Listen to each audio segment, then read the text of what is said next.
And yet Dunk doesn't just survive, he succeeds.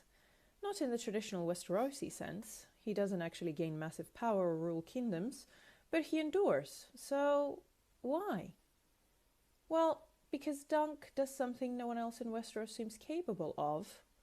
He simplifies things. While everyone else is thinking through moves ahead and plotting alliances or only thinks of themselves, like betraying each other for marginal advantage, Dunk looks at a situation and he asks himself, what is the right thing to do? And then, and this is the important part, he actually does it, which sounds simple, but it is not. Dunk's simplicity is his greatest strength. He doesn't overthink. He doesn't manipulate. He doesn't try to outsmart everyone in the room. And because of that, people underestimate him constantly.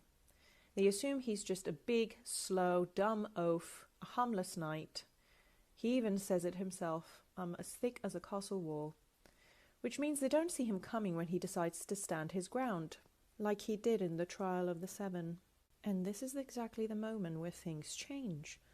Because Dunk may not be the smartest man in Westeros, but he is at least one of the bravest.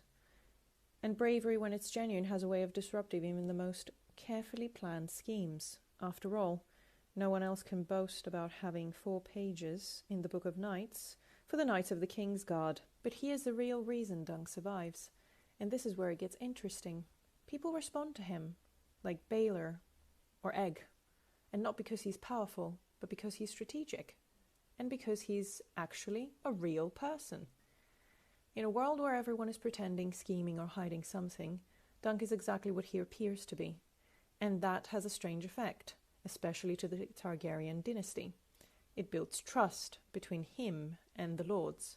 Not instantly, and not with everyone, obviously, but over time people begin to see him as something rare, someone who won't betray them the moment it becomes convenient, and in Westeros that might be the most valuable trait of all. Dunk doesn't survive because Westeros rewards him, but he survives despite of everything that happens to him.